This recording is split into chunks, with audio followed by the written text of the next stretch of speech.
On behalf of the International March of the Living, I would like to welcome one and all from four corners of the globe and across many different time zones, and to thank you for joining us for this continued learning opportunity. As we are in the midst of the holiday of Sukkot, it is both timely and appropriate for us to gather together virtually for a special presentation by Assaf Boker, focusing on the Southern Wall Excavations, exploring Jewish life in the celebration of Sukkot in Jerusalem in the time of the Temple. My name is Monique Newman, and I serve as the National Consultant for the International March of the Living. Since its inception in 1988, the March of the Living has brought over 275,000 students and adults, both Jewish and non-Jewish, from over 40 countries around the globe, to Poland on Yom HaShoah, Holocaust Remembrance Day, and Israel on Yom HaAtzmaut, Israel Independence Day. Participants in this impactful journey enter into history and are challenged upon their return home to do their part to remember and honor memory, stand up to hatred, and fight for the universal goals of a future free of anti-Semitism, intolerance, and racism in all its manifestations. The International March of the Living, adapted to the limitations and restrictions of this pandemic, remain deeply committed to educating the world about the horrors of the past in order to ensure a better future. It is my esteemed pleasure at this time to introduce and welcome Assaf Boker. I can personally attest to the fact that Assaf is a first-class Israeli tour guide who brings a fresh perspective to the Middle East by combining personal experiences with a talent for educating the inquisitive traveler. The BJE LA March of the Living team delegation, which I directed for many years, has been the beneficiary of Assaf's passion for teaching and educating about the state of Israel, past, present, and future. He has enriched the travels to Israel for hundreds of teams and staff and has left an everlasting impact. Growing up with a father who was a career diplomat, Assaf has spent most of his childhood outside of Israel in different countries across Europe. As a result of his childhood, he has developed two major passions: meeting new people and teaching about Israel. Assaf served in the IDF as the commander of a combat intelligence unit deployed in the Gaza envelope region. After finishing his service, he followed his passion for teaching about Israel and worked for 3 summers in Camp Ramah, California, a Jewish camp, as an educator. Assaf holds a BA from the Hebrew University with a double major in political science and international relations, and an MA from Haifa University in Middle East Studies. For the past 6 years, he has been working as a licensed tour guide, introducing Israel to a large spectrum of groups.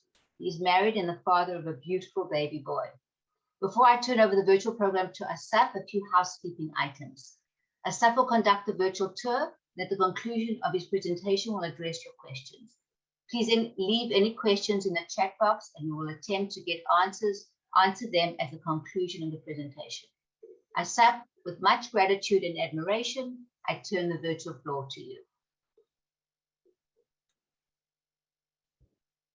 All right. Thank you so much, Monique, for this introduction. And it's such an honor to be here with all of you this evening here in Israel, or this morning in the US, or wherever you are. It's the March of the Living has a real important role in my development as a tour guide. And when Monique approached me in leading this virtual tour, I was really honored to take part. So thank you all for being here. And beyond the long introduction, so quite simply, my name is Assaf. I'm 33 years old. I live in Tel Aviv. I never intended to be a tour guide. My dad is a diplomat, as you heard. My mom is a doctor. And when I told him one day I want to become a tour guide, my Jewish mother looked at me like, "Are you sure you want to become a tour guide?" Finally, after convincing her, I found a profession that I truly love. And for the past 5 years, I had the chance to lead the full spectrum of anyone you can imagine through this land. And the last 2 years have been obviously difficult because I was not only robbed of my profession, I was robbed of my passion. So you being here tonight gives me a chance to practice my passion and tell people the stories that I love to share so much. So in advance, thank you for being here. And now let's get to the tour itself. Now we're going to start off not by staring at this floor, as interesting as it is. I wanted to build up and create a wow effect as we look at Jerusalem together. So as the screen opens up to you, I want to welcome you to Jerusalem. And we're now standing on the top of the Mount of Olives. And I know the topic of today's tour is the Davidson Center, the Southern Wall Excavations. But I thought that the proper introduction can't start there. If we want to understand Jerusalem, if we want to better understand the Jewish rituals involving one of the three pilgrimage holidays, Sukkot, that we're currently celebrating, we need to zoom out first and take a look at Jerusalem as a whole. And I want to introduce a miracle that a lot of times when people come to Jerusalem for the first time, they miss, because they come here from their own very individual perspective, looking for things that would touch their hearts as a Jew, as a Christian, as a Muslim, and often they don't see the full scope that Jerusalem has to offer. So as we're standing here, let's take a look at what it is that we're looking at. Within the reach of a finger, where we're standing, we're able to see, and if you would be here physically, to walk no longer than 30 minutes to the three most holy sites for the three Abrahamic religions. The Golden Dome that you're currently looking at is Mount Moriah. According to Jewish tradition, this Mount Moriah is where the binding of Isaac took place. On this very mountain, this is where the first temple was built. This is where the second temple was built. This is where the first Jewish capital was established. Hence the importance of Jerusalem for the Jewish people. But if you just move your screen slightly to the left and you encounter those two great domes, you're looking at the site which is the most sacred site for 2 billion Christians around the world. It's quite a miracle that the two sites are so close in proximity. For the majority of the Christian world, the importance of Jerusalem, the importance of the Church of the Holy Sepulchre is this is the site where Jesus was crucified, buried, and resurrected all under one roof. This is the source of importance from a Christian perspective. And finally, for the Muslim perspective, when you look at this golden dome over here, the same dome that a second ago I told you, Mount Moriah, binding of Isaac, first temple, second temple, according to the Muslim narrative, this dome is where Muhammad ascended to the heavens on a magical ladder as he encountered previous prophets until he reached Allah himself, who gave him one of the 5 pillars of Islam, the pillar of prayer. And as a result of that, the importance of Jerusalem from a Muslim perspective is this is the origin of the Muslim prayer, of the 5 prayers a day over here. So once we understood in a modern context the importance of Jerusalem, I think we are ready to start in understanding the layers of the city from a chronological level. We started off speaking about this golden dome. This is where the binding of Isaac takes place. Abraham brings his son, the son he loves, Isaac, and sacrifices him almost to God. Later on, his son Isaac will have his son Jacob, and their children will settle in this land. Now, if you take a look at the sky, the day that the photo was taken, they were actually a little gray. But this land suffers on yearly basis, on every couple of years, I'm trying to say, from droughts, up until this day, by the way. Today, we have modern technology that allows us to overcome those droughts. But in the age where this technology did not exist, when a drought was upon this land, people left this land, they immigrated. Now, when you're a Jew living in this part of the world, or anyone living in this part of the world, when you want to immigrate, searching for water, you have 2 options, the east or the west. On the east, you have the Euphrates River. On the west, you have the Nile, Egypt. The Jews immigrate to Egypt, and they settle there for 400 years. And after they settled there for 400 years, an interesting parallel we have here is with the presence of the Aphido people. Aphido is a group of people living in Egypt, more or less parallel to the same time of the Exodus. Can you hear the similarity between the word Aphido and Ivri, Hebrew? Perhaps there is a similarity then. But the Jews are taken out of Egypt and they're reintroduced to the land. And they live over here in the form of 12 different tribes. Over here, you have a map showing that. Now, this is, of course, the era of the judges, right? The conquest of Joshua. What does it mean, this era of the judges? Judges are not kings. They're charismatic leaders that rise to the occasion, lead the people for a given period of time, and after they pass away, you have a vacuum period. Now try to imagine the 12 tribes living over here, surrounded by nations that have kings, getting them ready for war. At some point, those 12 tribes will demand a king like the pagans around them have. Now, of course, the answer is, well, you already have a king, God himself, but the Jews insist. And the first king that the Jews will get is not King David, as often people mistake, but King Saul. King Saul has a short episode of kingdomship ruling over the nation, over the 12 tribes, but he's followed by King David. King David understands something very fundamental. It will be impossible to unite all 12 tribes without a common cause. And he decides to conquer the city right here behind him, called Jebusite. He conquers the city, renames it Jerusalem, and makes it his capital. His son will take this to the next level, not only having one central capital city, but also having a center of worship. Where is that center of worship going to be? On the same mountain where the binding of Isaac took place, because of its divine purpose in Jewish history. What you're looking at now is a drawn diagram of the city of David. At the top, today we have there the Golden Dome. On the top, this is where King Solomon will build his temple. Let's give us some geographical references to what it is we're talking about in today.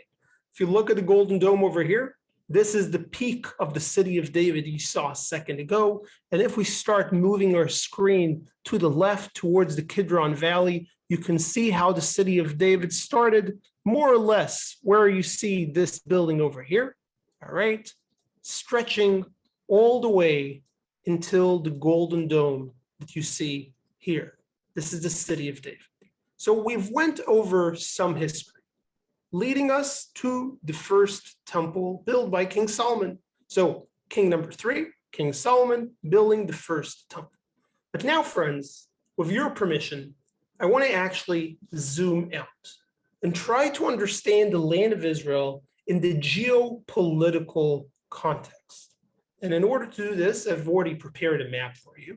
And this map is perhaps one of the most important things we would learn in today's virtual tour. The land of Israel is historically trapped between powers coming from the east is over here, sorry, mirror imaging when you look at the camera, right? East and the west.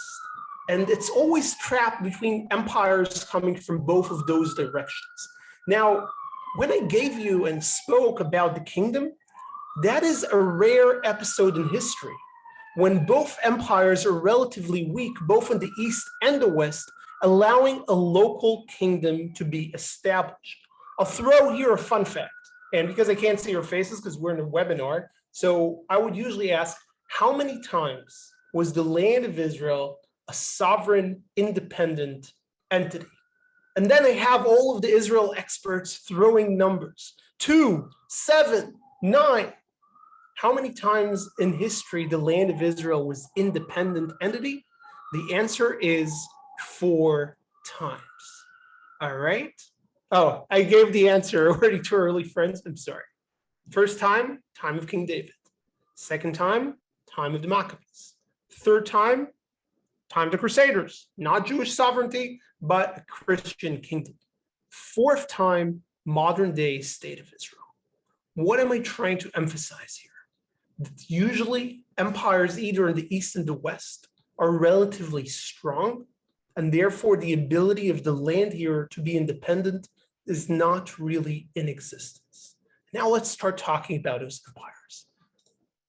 In the year 586, we have a power rising in the east called the Babylonian Empire, swipes moving west, destroys the kingdom of Judea, and destroys the first temple.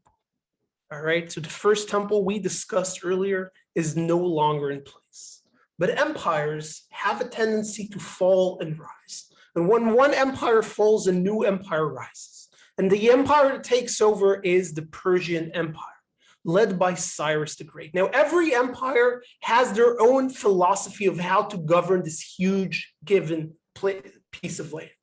And if the Babylonians are all about destroy and conquer, the Persians are actually relatively tolerant religiously, allowing all the nations to rebuild their temples and worship their own gods as long as they're taxed by the central government. So relative tolerance. But the Persian Empire will fall and a new empire will rise, and this time it will be an empire coming from the West, the the Greek Empire, led by Alexander the Great. And their motto is a whole new one. The motto is Hellenization. Let's try and create a culture so advanced and so sophisticated, people's hearts would be drawn to that culture naturally. This works for the majority of the empire, but the Jews are not willing to adopt a foreign culture and they revolt. We'll celebrate that in 3 months' time in the story of Hanukkah. And the Greek Empire falls, and the Jewish kingdom of the Maccabees survives until a new empire rises. And this brings us to our topic today, the Roman Empire. The Roman Empire practices the same Hellenization mechanism like the Greeks, but with one new twist. They appoint here a client king. And the name of this client king is King Herod. And King Herod is a megalomaniac king who creates countless building projects. But the most well-known of all of his projects is the temple in Jerusalem. And this is going to be the focus of our tour. Jews have made pilgrimage to the temples way before the time of King Herod. It was part of the Jewish law that in the 3 pilgrimage holidays, Sukkot, Passover, Shavuot, Jews came to the temple to offer their sacrifices. But something happened at the era of King Herod. King Herod is devoted to put the land of Israel on the map. And as a result of that, he embarks in some of the craziest building project that this land has ever seen, including rebuilding the temple in Jerusalem. How does he go around building it? When you look at Mount Moriah in our original photo, and for this I will use my hands, Mount Moriah is a relatively small mountain, and therefore the temple, as a result of the geography, is relatively small. King Herod decides to build here the largest temple that the Roman world has ever seen. And the way he does it, he takes the round mountain and surrounds it with 4 massive retaining walls. Right now, you're looking at the eastern wall. That's a 2,000 wall right here behind me. He builds one on the west, on the north, on the south, creating a 14 football field square plaza on which he builds his temple on. Roman sources tell us that there are 3 miracles that exist in the land of Israel. Number 1, it's the Dead Sea where everything floats. Number 2, it's the day of the Sabbath that no one works. Number 3, it's this magnificent temple in Jerusalem that it was a real world trademark at his time that does not have a single statue. What we're going to do now, we're going to discuss the Jewish experience as you come to experience the temple for the first time. Now, I want you to take a very good look at the street over here. As you can see, the street is parallel to the western retaining wall built by King Herod. So this is what it looked like 2,000 years ago. But right now, I'm going to take you to that street, what it looks like today. All right, it's the exact same wall, exact same street. Now, the thing we need to keep in mind, is that most of the Jewish population living in the land of Israel was living in relatively rural communities, small villages of several hundred people, maybe 1,000, 2,000, but the majority of the population was living in the rural communities. Everyone knew about the temple in Jerusalem. It was a must to come here, if not 3 times a year, at least once a year. And try to imagine yourself growing up in your small shtetl, your small Jewish town, and you hear from the kids who are a grade or 2 older than you about the first time that they came into the temple in Jerusalem, and you're eager with expectation. When will it be my time to arrive to the temple in Jerusalem? and the holiday of Sukkot has arrived, right? And the buildup is building up in your stomach, and you join your two parents on a pilgrimage, Aliyah Regel, and you walk for a week or for even 2 weeks, depending where you are in the land. And every night you sit with your dad around the campfire, and he tells you, son, everything you think you know about beauty, about power, about the power of the Jewish people will change once you arrive to Jerusalem. And finally, you are here. And when King Herod built this place, friends, he really thought of every single detail. Walking on the street as a young teenager 2,000 years ago, if you ask me, could be parallel to the experience of someone from a small village in, let's say, Ethiopia, being put in the middle of Times Square, New York. Why am I using this example? Because this building over here is a skyscraper. And when you look over here at those building stones, this is something that the ordinary Jew living here did not encounter. Most of the villages were built from unmasoned stones. The richer ones did have mason stones, but not to this quality. So this creates a wow factor as you arrive over here, right? You can't ignore the wow when you're walking in Jerusalem in those streets.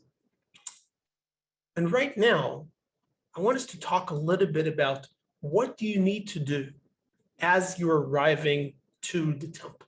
And in order to do this, I need you to try and imagine yourself surrounded by 3 metaphorical circles, okay? Can't really see them, they're metaphorical, but they represent the status in which you're in. Finally, you arrive to Jerusalem. And the first thing you need to do is you need to change your currency. Every day, you're using the local Roman currency. Remember, we're living under Roman law. But over here in Jerusalem, you have your own unique currency. You're going to give your donation to the temple with, the half shekel coin. Why do you need to use a different currency? One will say it's a sign of independence. If I have the ability to coin my own coins or to use my own coins, then I have a state of sovereignty. Others will say it's a way for you to express how this place is different from the rest, trying to separate Chol from Kodesh.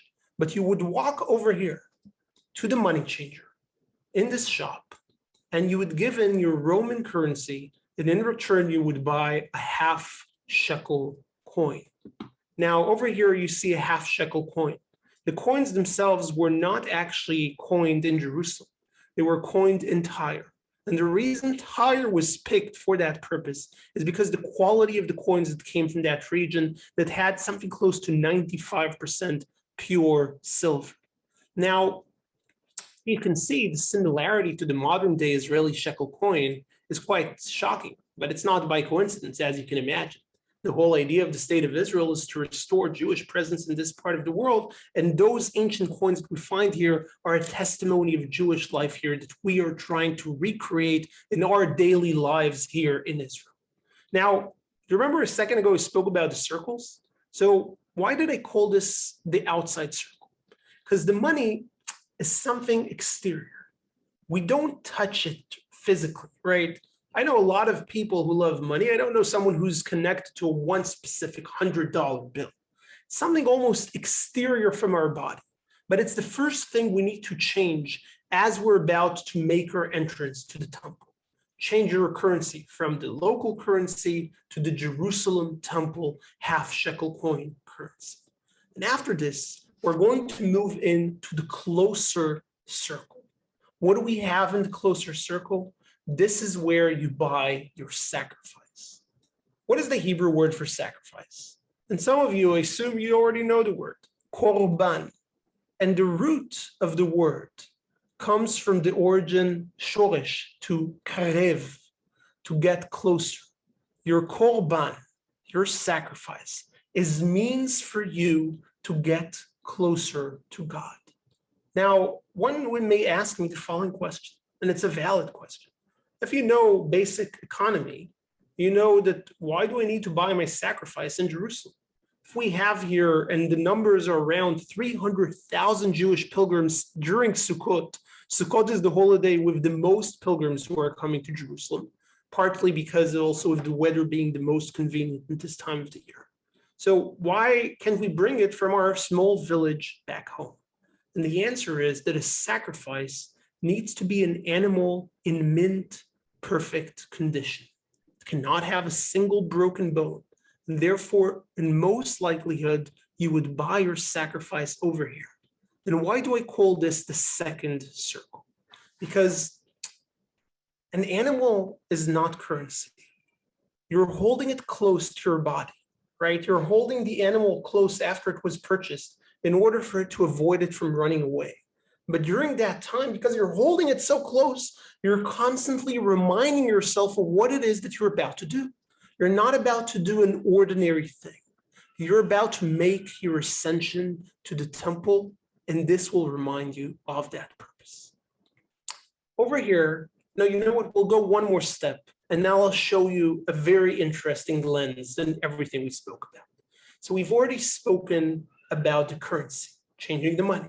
Then we spoke about purchasing the sacrifice. A kosher animal, the sacrificial laws were long and complicated, and depending at what stage you are in your life cycle, this determined what kind of sacrifice you had to buy, also your level of wealth, of course. And now we need to change your physical status from impure to pure. How does one go to do this? By fully immersing yourself in the Jewish ritual bath called a mikveh. I'll start off by saying something that may surprise a lot of people.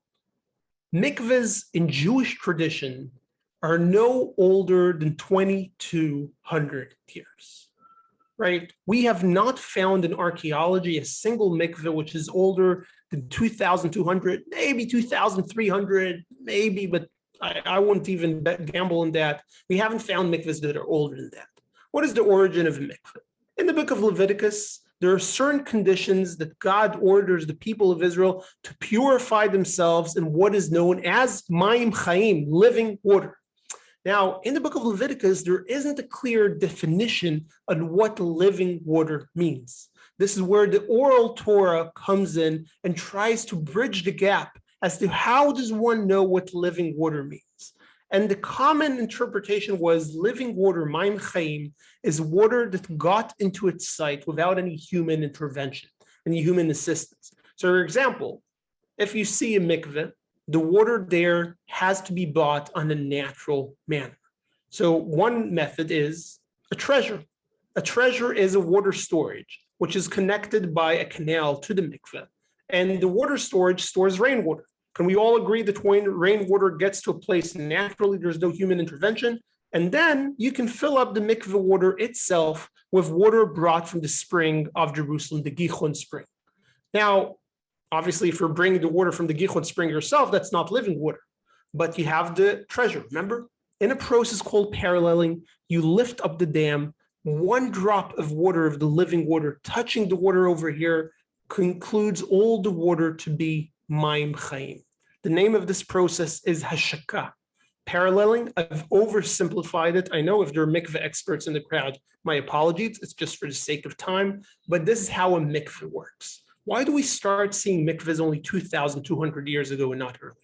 Because earlier than that, perhaps most Jews lived in places where they had sources of living water naturally.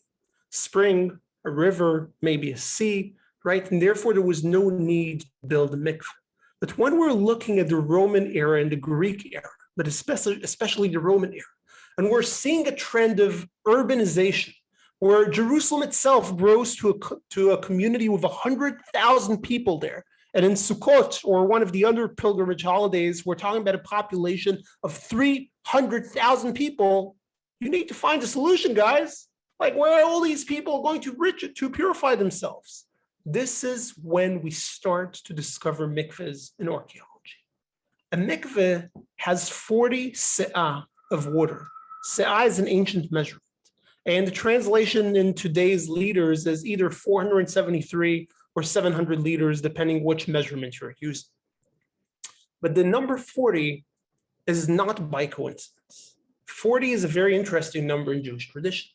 How many years were the Jews in the desert? 40 years. How many days was Noah in his ark? 40 days. How many weeks of pregnancy before giving birth? Most cases, 40 weeks. So the number 40 exemplifies in Jewish tradition something starting again. And in the mikveh, that's exactly what happens. The people arriving, the pilgrims, like yourselves, like me, would walk over here. This mikveh is a communal mikveh because you can see the wall in the middle of the stairs. They would walk down one stairway, completely naked, fully immerse themselves in the water, say the blessing, and they would come pure on the other side. Once they come on the other side, they're careful not to touch any impure object. And from here, carefully, they would proceed to the temple itself. Now, I told you I'll give you a very interesting twist about the things I've covered before, because even though this is a tour aimed from a Jewish audience, we can't ignore something very interesting from a Christian perspective. Do you remember, or in common culture, you have come across Jesus turning over the tables of the money changers? Where does this happen? Most likely right here. Why? Because Jesus is a Jew that tries to live to the highest ideals of his time that he thinks are the correct ideals.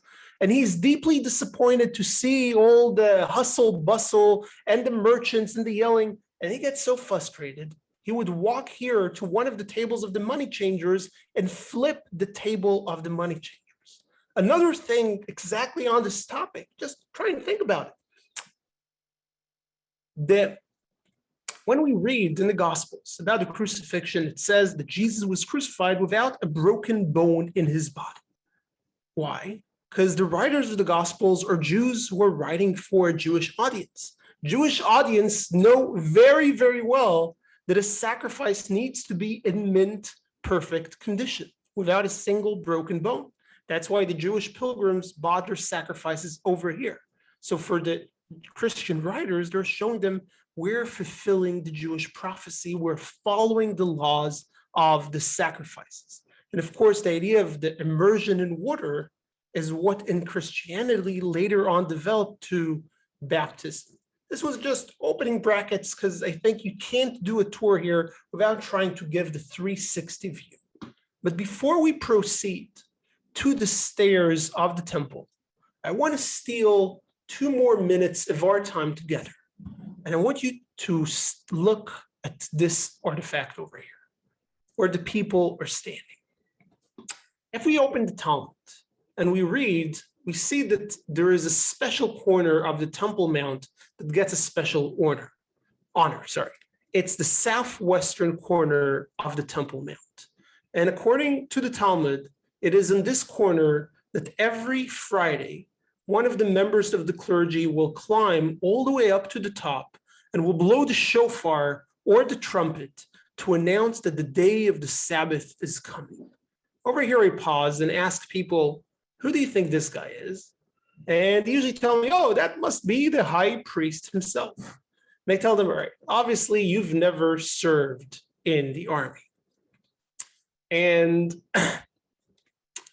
sorry, I got here something in the chat that it's hard for me to ignore. I'll come back to this question. It's a good one. So Ariana, when we're doing the questions, please just remind me of this one. But I want to share with you this corner over here. All right, so when you're standing over here on this corner, this is where the shofar would have been blown. And it could have been heard perhaps in the entire city that we see in front of us. And when I ask people, who was it? They're telling me, oh, it must have been the high priest. And I tell them, no.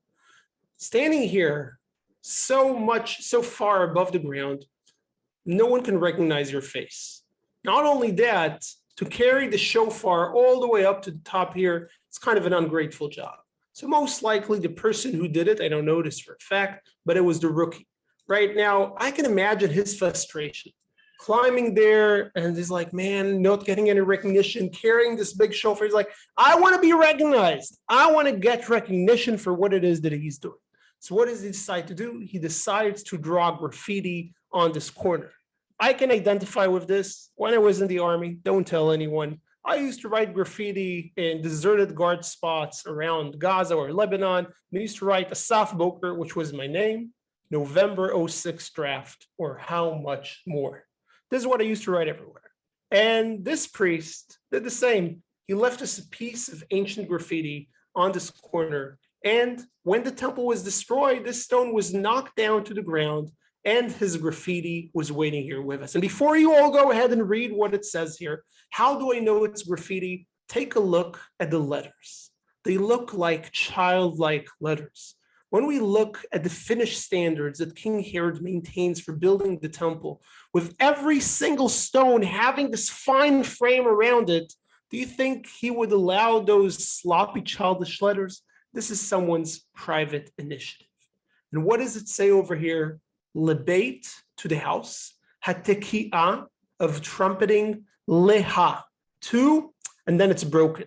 Most likely it says to announce. Now I want to pause here and just make sure we're all on the same page, realizing what we just did together.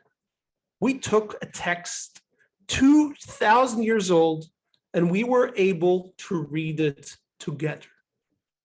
To the best of my knowledge, there isn't another culture, civilization, nation, or people that can read texts that came out of the ground 2,000 years ago at the same ease that they read the newspaper every morning. When we talk about Zionism, when we talk about the Jewish right over this land, not exclusive if you ask some, if you ask me, but there is a very strong Jewish historical connection to this land. How can it be denied when we are able to read the things that come out of the ground? And this is something that I think should always be in the back of your minds. The connection, your connection, the ability to read texts that were written 2,000 years ago. Now, my time is running a little short, so I'm going to proceed to those stairs. And to many people, those stairs are the most touching part in every tour on the Davidson Center. Before we go into the stairs themselves, I actually want to show you what these stairs looked like 2,000 years ago in order to give you a better perspective. So as you're looking over here, let's load them as we can look at the stairs. These are the stairs. And we refer to these stairs as the Southern Steps because they are part of the Southern Wall. Now, when we start thinking about the pilgrimage, try and think what we did up until this point. We spoke about Jews that are coming from different places, different corners of the world. Not all of them came from here. Some came from Alexandria, from Babylon, from North Africa. They spoke different languages. All right, but they're coming here and they do the exact same rituals. They go in and they buy the half shekel coin, and they go in and they buy the sacrifice, and later on they come in and they go to the mikveh together. This creates a feeling of peoplehood, but this feeling of peoplehood is actually boosted when they arrive at these steps. When they arrive at these steps, they start to read together Psalms that were written by King David. And those Psalms are part of the Psalms we read every Friday night when we do the blessing over the food, Shir LaMa'alot. Asai na yelarim, and I should look up to the mountains. Where does my aid come from? Me'ayin ba ezri. Ezri me'im Hashem. My aid comes from the Lord, Yotzer Shamayim v'aretz, the creator of the heavens and the earth. When you stand here, these Psalms get a geographical meaning they can't get anywhere else in the world. You're looking at the hills. You have in the back of your mind the pilgrimage you did, walking for a week, for 2 weeks over here. You understand the challenge, and finally you see the house of the Lord in front of you. Now, the stairs themselves are designed in a very specific way. One short stair, one long stair. And the idea here is that you will pace yourself as you're entering the house of the Lord. Now, I do want to highlight several last things, and then I will open it up for your comments, for your questions, because I've spoken for more than enough time. Over here, when I bring groups, I share with them the following statement. You are now walking in the only place in the land of Israel that you can be certain, or the closest you can be to certain, that your ancestors walked on. And I would highlight walked on at this time of the year in Sukkot. And people ask me, how do I know that? I'm Ashkenazi, I'm Sephardic. How do you know I was like, whoa, relax. Doesn't matter if you're Ashkenazi or Sephardic or any other Jewish denomination. It doesn't matter for this purpose. If you're a Jew, you originate from Judea. Jews had to come to the temple 3 times a year. Sukkot was the pilgrimage holiday that had the most pilgrims. 3 times a year, that was the commandment. Let's say your ancestor was a sloppy. They came only once a year. Let's say they came only once in a lifetime. But if they came, they had to come here and they had to walk these stairs. If you're a Kohen or a Levi, that may be false because they had a separate entrance, although they could have used this, but this is where they walked on. And this is the source of significance of these stairs. You're walking where your ancestors walked in a very, very high certainty. So the idea here is you are connecting to your past. Now, if you look over here, do you see the 3 blocked arches over here? 1, 2, and 3. Those are the exit gates. I will show you what they looked like 2,000 years ago. It will give you slightly a better idea. You can see here, those gates are the entrance gates. And over here, the 2 are the end. Sorry, over there, they're the exit. Over here, this is the entrance. The 2 is for the entrance. Now, if you were in a time of mourning and you lost someone you love, you did not enter from the entrance. You would rather enter from the exit. Why would you enter from the exit? Because as you're walking, remember, most Jews came from small towns, right? No more than several hundred, maybe 1,000 people at most. You're walking and you see more people than you've ever seen in your life. And they see you walking the opposite way, and no one is rude and pushing you, but rather they see you're entering from the entrance, from the exit, and they turn to you and you say, Hamakom yivarecha v'Hashem yenachamecha. The place will cite you, and God Himself will comfort you. You hear this once and twice and 3 times. By the time you're done with the tunnel and enter the temple, you may have heard the blessing from over 50 complete strangers. This is the feeling of peoplehood. The power of the temple is not just the house of the Lord. The power of the temple is the feeling of a collective identity it created amongst the Jewish people in those 3 pilgrimage holidays. And when we think of the role of the temple through this lens, I think we better understand what was lost when in the year 70, the Second Temple was destroyed by the Romans. And after the temple was destroyed by the Romans, the leaders of the Jewish people needed to find new ways to unite the people without the temple. Not only the house of the Lord was lost, but also the sense of peoplehood. And one of the methods used is the feeling of mourning of the lost temple. And 500 years ago, give or take, the Western Wall has become a site of Jewish worship, a site where Jews from all around the world come together to commemorate and remember the lost temple, and today also celebrate the regained sovereignty of the Jewish people in the land of Israel. And I would like to conclude, as we're looking here at the Western Wall, at the Kotel, every March of the Living groups comes here when they come from Poland to Israel on Independence Day as part of the March of the Living. And I want to say to all of you, thank you. And God willing, B'Shana Haba B'Yerushalayim, next year in Jerusalem. And truly, I hope to see you here next year in Jerusalem. So I will pause here.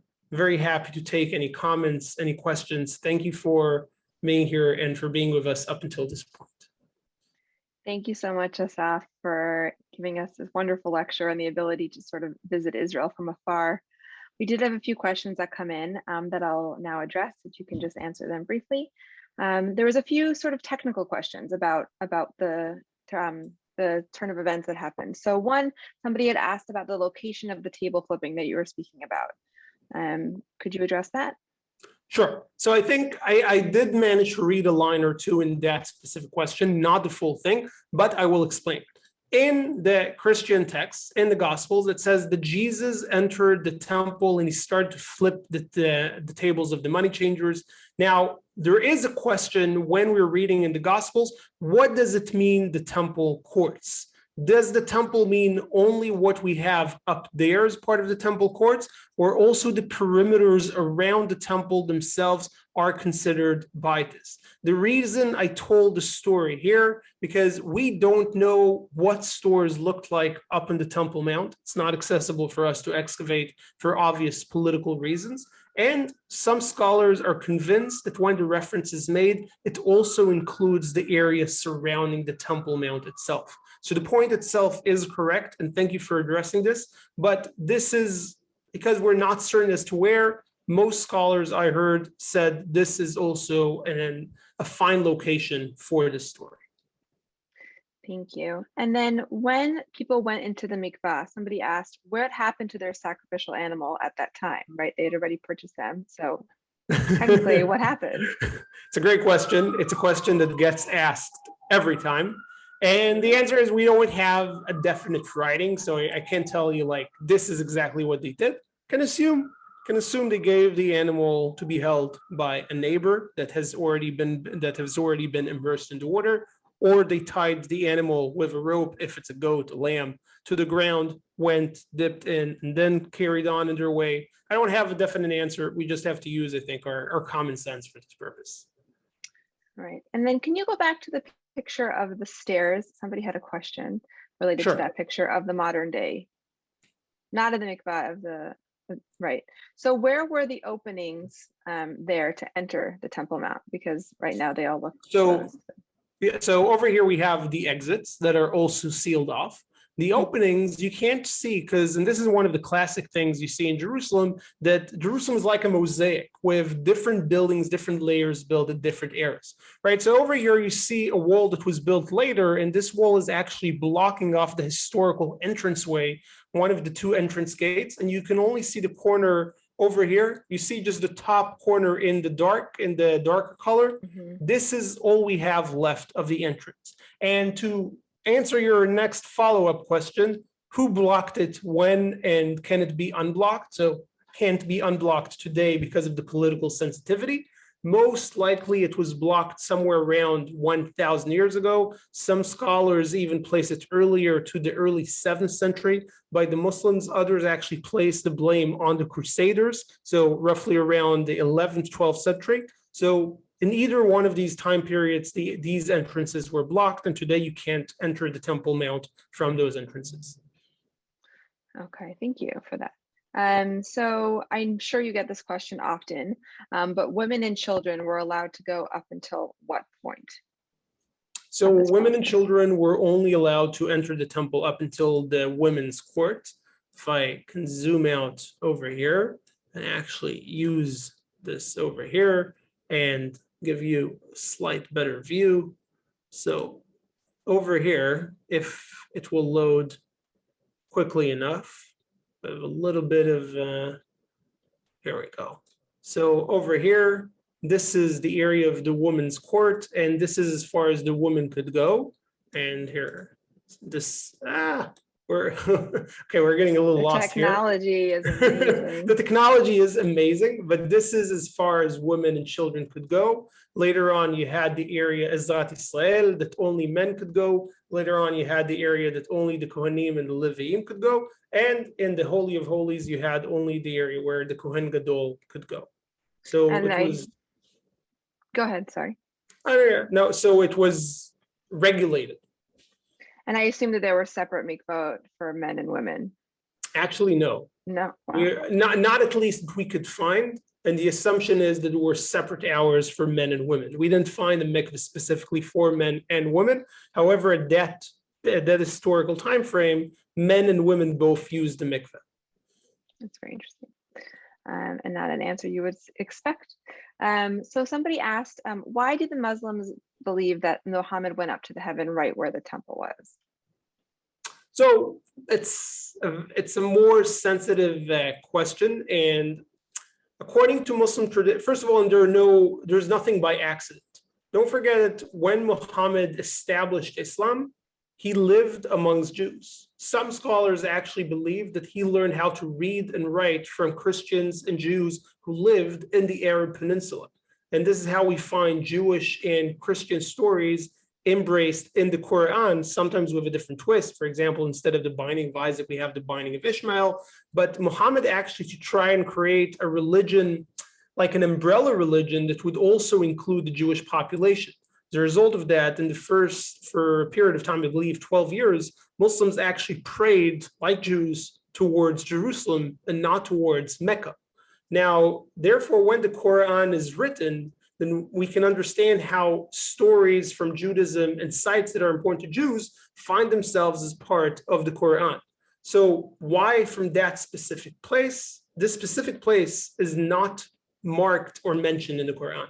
It actually says Al-Aqsa, which translates to the edge. It doesn't say specifically Jerusalem, but the tradition later on connected the site to Jerusalem. And when I say later on, roughly 20 years after the passing away of Muhammad.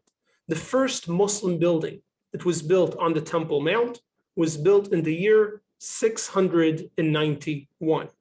Okay, so just to give us a little bit of a historical context, the Jewish temple was destroyed, the second temple, in the year 70. 621 years later, this is the first time that a Muslim structure is built on top of it, which means the tradition had to come from around that time frame. So around the year 650, etc. In the Quran, it doesn't say Jerusalem black and white. So it's a traditional that has become a religious belief. Okay, thank you. So I have a question. Why is the Western Wall so popular to tourists and for people outside? And why is the Southern Wall not really so well known?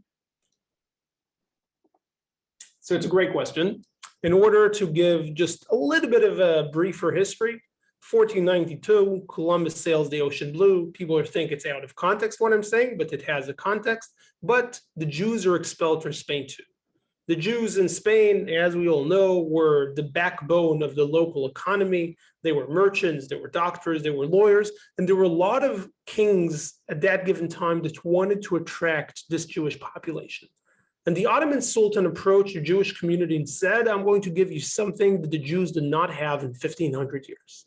And if I was there in the room, and it was, but I can imagine they were like, oh my God, you're going to let us rebuild the temple? And he's like, whoa. Hold your horses, guys, relax. Can't let you rebuild the temple. It's the third holiest site for the Muslim world there. Tell you what I can do for you. I will give you a site of worship as close as it can be to where your temple once stood. So now you're asking me, all right, great. So where is that going to be? The only piece of the retaining wall that was built by King Herod that is not covered with buildings and is within the boundaries of the walls of the old city. Okay, everything I said was a little complicated, better seen than explained. Let's go to the place itself. Okay, so first of all, over here you can see a zoomed out version. You can see the Golden Dome, right? You can see where we did our tour today. So most of our tour was around this corner. You can see the steps where my mouse is over here. These are the southern steps. And over here we have the Western Wall. Now, if you look at the Western Wall, and I'm going to use another visual aid over here to make things a little easier to understand, you can see that the Western Wall is really long, like really long, like 482 meters long. Today, we only use 20% of it. Now, you're probably asking, why do we only use 20% of the Western Wall? Because this was the only part of the Western Wall that was exposed 500 years ago. Do you see this example of this building? This building over here blocks the continuation of the Western Wall. This Western Wall continues way further west over there, but you have other buildings that are blocking it. So this was given to the Jewish population out of convenience because it was the only wall within the city that was exposed, did not have any buildings leaning on top of it, and it was the original retaining wall of the Temple Mount built by King Herod. Later on, Jewish historical connections were tied to this Western Wall. One of the most famous ones, Shechina eina zaza min hakotel ha'ma'aravi. Shechina, godly presence, has never left the Western Wall. What we don't hear is that they don't mean the Western retaining wall. They mean the physical Western wall of the temple that is no longer there. So it was a combination of what was available at the time in terms of the closest site, and later on, more religious context was put into it. And over time, over the course of the last 500 years, it has become the emblem or logo of Jewish worship in Jerusalem, although at the time of the temple itself, this was just a retaining wall. It's not the wall of the temple. The temple is located above it. Does this make sense, Liz? Yes. So why? So the southern wall that we were just looking at before, was that excavated afterwards, or was that there? It was excavated afterwards, but it was also outside the walls of the old city. Right. Right. Because yeah, go ahead. And then are they still digging there now? Are they finding new things, or is it complete, the excavation? So just to demonstrate what I said earlier, this is outside the walls of the old city. Right. They're standing outside, and therefore this did not become the site of worship. Today, I think there's very limited excavation happening here. Most of the excavations, the exciting ones, are actually happening right now in the city of David. What you see over here, this is the Pilgrim's Road that was recently discovered, and it's a continuation of the Southern Steps. At the bottom, you see the Pool of Siloam, which was a massive mikveh, all right, a massive one. And pilgrims walked on stairs all the way from the Pool of Siloam, all the way to the Southern Steps where we were today. And over here, you can see this was now excavated, which means when I took this photo, I was probably amongst the first 500 people to walk here after 2,000 years. And those are the original stones that pilgrims walked on in Sukkot as well. Wonderful. And so we have 2 more minutes. I'm just going to end with one final question. So who visits this area today? Is it mostly a Jewish population? Are people of other religions coming to view this area? Great question. Evangelical Christians, it's a must for them. There isn't one evangelical Christian group that would not visit it. Jewish groups, I would say 70% of the Jewish groups I guide visit the site. A lot of the remaining 30% would either just stick to the Western Wall because that's what they're familiar with, that's what's in their program, or they would replace the Southern Wall excavations with the Western Wall tunnels, for instance. Myself, I'm a diehard fan of the Southern Wall excavations. I would prefer it over the Western Wall, but that's just me. So this is like the main demography of the groups that visit it. Also, you have people that don't have a religious affiliation, but the main are either Jewish groups or evangelical Christians. Well, thank you. Thank you so much for this incredibly fascinating lecture. I'm sure I speak for everyone when I say thank you for sharing your knowledge and passion with us and allowing us to visit Israel from afar. I know so many people present here today wishes that they could be in Israel, especially for the holiday of Sukkot, and we feel like we are there even virtually. So we look forward to visiting it soon in the near future in person. And to everyone else, I say we look forward to greeting you all at our next October webinar, Portraits of Moral Choices During the 1994 Genocide Against the Tutsi in Rwanda, Stories of Perpetrators, Bystanders, and Upstanders with scholar Tali Nates, to take place on Wednesday, October 27th at 12 p.m.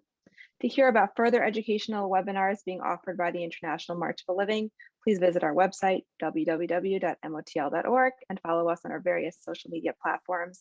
Thank you again to Assaf. Chag Sukkot Sameach to everybody celebrating. Stay safe and shalom. Thank you.